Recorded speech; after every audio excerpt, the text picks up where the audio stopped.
Alice's Adventures in Wonderland, Chapter 7.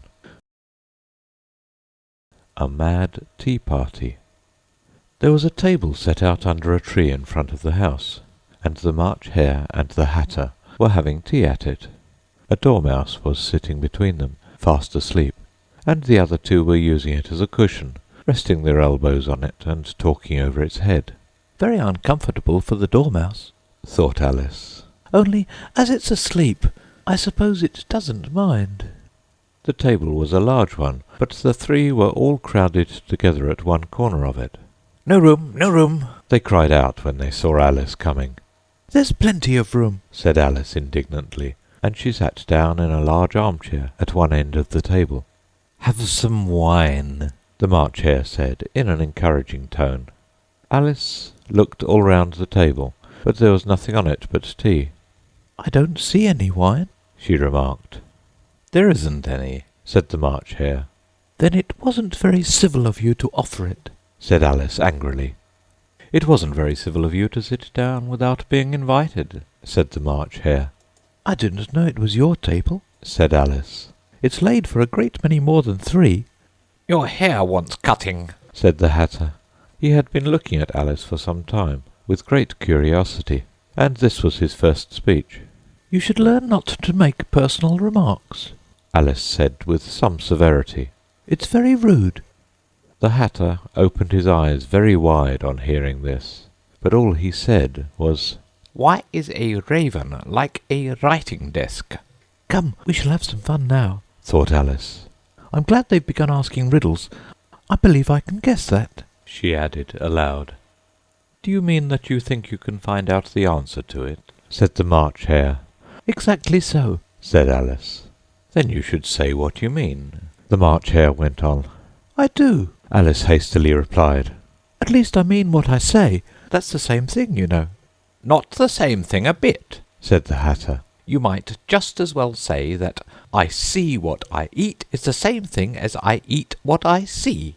"You might as well say," added the March Hare, "that I like what I get is the same thing as I get what I like."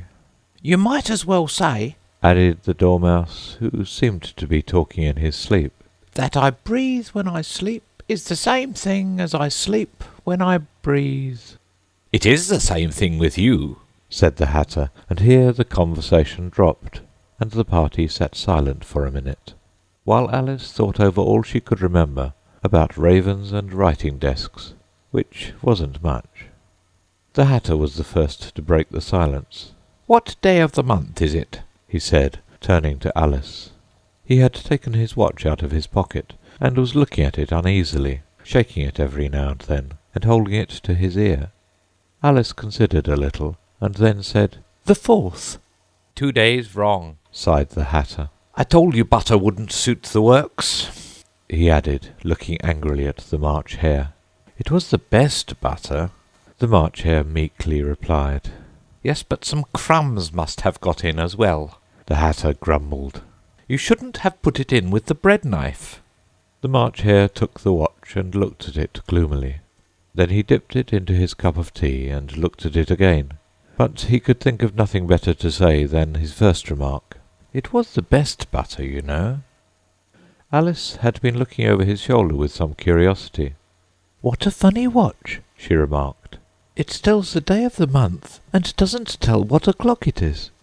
"Why should it?" muttered the Hatter. "Does your watch tell you what year it is?" "Of course not," Alice replied very readily.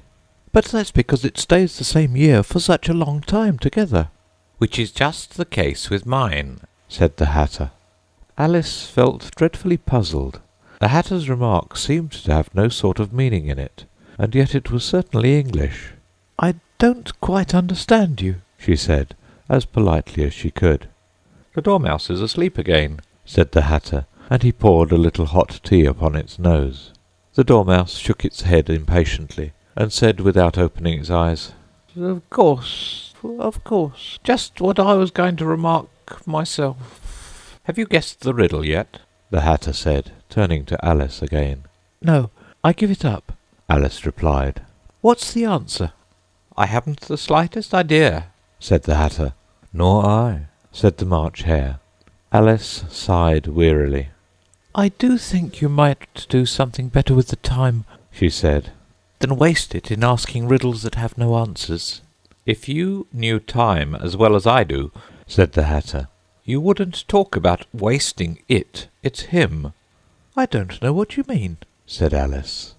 Of course you don't, the Hatter said, tossing his head contemptuously.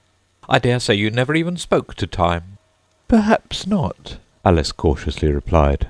But I know I have to beat time when I learn music. Ah, that accounts for it, said the Hatter. He won't stand beating.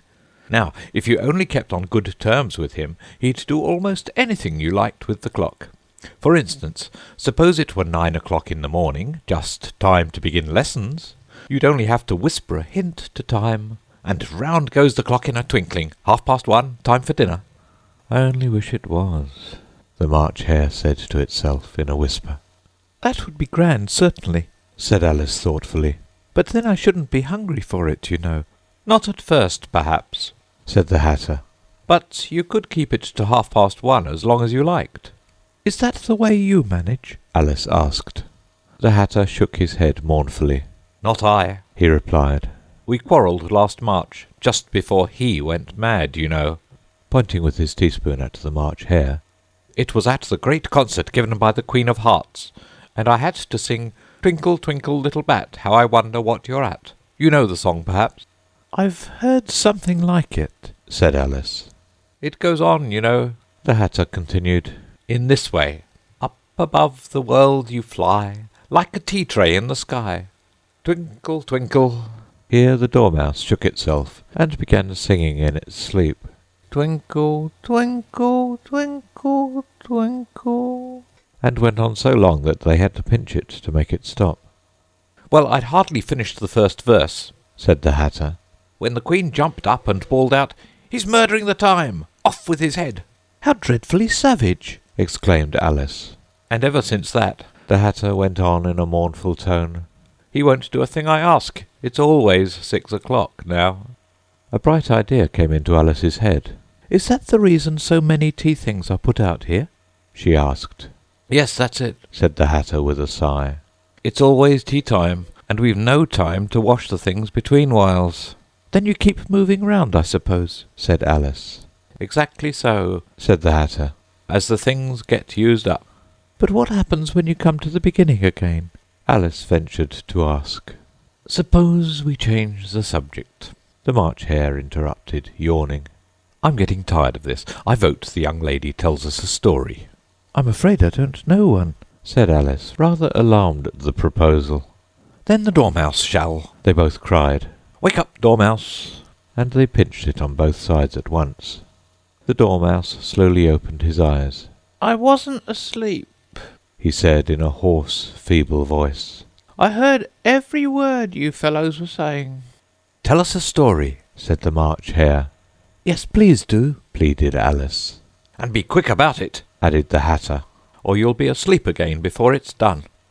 Once upon a time there were 3 little sisters, the Dormouse began in a great hurry, and their names were Elsie, Lacie, and Tilly, and they lived at the bottom of a well.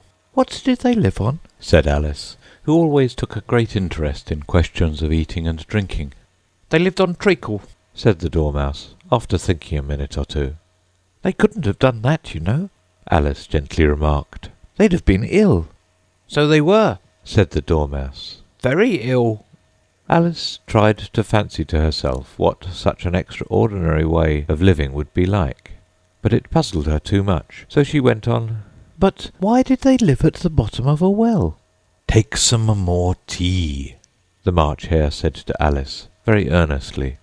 I've had nothing yet, Alice replied in an offended tone. So I can't take more. You mean you can't take less, said the Hatter. It's very easy to take more than nothing. Nobody asked your opinion, said Alice. Who's making personal remarks now? the Hatter asked triumphantly. Alice did not quite know what to say to this, so she helped herself to some tea and bread and butter, and then turned to the Dormouse and repeated her question. Why did they live at the bottom of a well? The Dormouse again took a minute or two to think about it, and then said, It was a treacle well. There's no such thing. Alice was beginning very angrily, but the Hatter and the March Hare went, "Shh, shh," and the Dormouse sulkily remarked, If you can't be civil, you'd better finish the story for yourself. No, please go on, Alice said very humbly. I won't interrupt again. I dare say there may be one. One indeed, said the Dormouse indignantly. However, he consented to go on. And so, these three little sisters, they were learning to draw, you know. What did they draw? Said Alice, quite forgetting her promise. Treacle, said the Dormouse, without considering at all this time. I want a clean cup, interrupted the Hatter. Let's all move one place on. He moved on as he spoke, and the Dormouse followed him. The March Hare moved into the Dormouse's place, and Alice, rather unwillingly, took the place of the March Hare. The Hatter was the only one who got any advantage from the change, and Alice was a good deal worse off than before, as the March Hare had just upset the milk jug into his plate. Alice did not wish to offend the Dormouse again, so she began very cautiously. But I don't understand. Where did they draw the treacle from? You can draw water out of a water well, said the Hatter. So I should think you could draw a treacle out of a treacle well. Eh, stupid? But they were in the well, Alice said to the Dormouse, not choosing to notice this last remark. Of course they were, said the Dormouse. well in. This answer so confused poor Alice that she let the Dormouse go on for some time without interrupting it. They were learning to draw. The Dormouse went on, yawning and rubbing its eyes, for it was getting very sleepy. And they drew all manner of things, everything that begins with an M. Why with an M? Said Alice. Why not? Said the March Hare. Alice was silent. The Dormouse had closed its eyes by this time, and was going off into a doze, but on being pinched by the Hatter, it woke up again with a little shriek, and went on, That begins with an M, such as mousetraps, and the moon, and memory, and muchness. You know, you say things are much of a muchness. Did you ever see such a thing as a drawing of a muchness? Really, now you ask me, said Alice, very much confused. I don't think. Then you shouldn't talk, said the Hatter. This piece of rudeness was more than Alice could bear. She got up in great disgust and walked off. The Dormouse fell asleep instantly, and neither of the others took the least notice of her going, though she looked back once or twice, half hoping that they would call after her. The last time she saw them, they were trying to put the Dormouse into the teapot. At any rate, I'll never go there again, said Alice as she picked her way through the wood. It's the stupidest tea party I ever was at in all my life. Just as she said this, she noticed that one of the trees had a door leading right into it. That's very curious, she thought. But everything's curious today. I think I may as well go in at once. And in she went.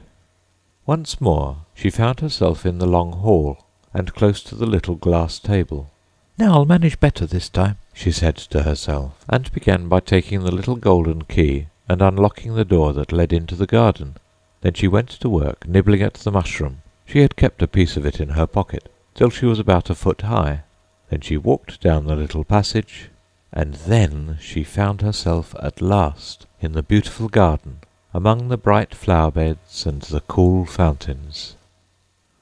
The end of Chapter 7 of Alice's Adventures in Wonderland.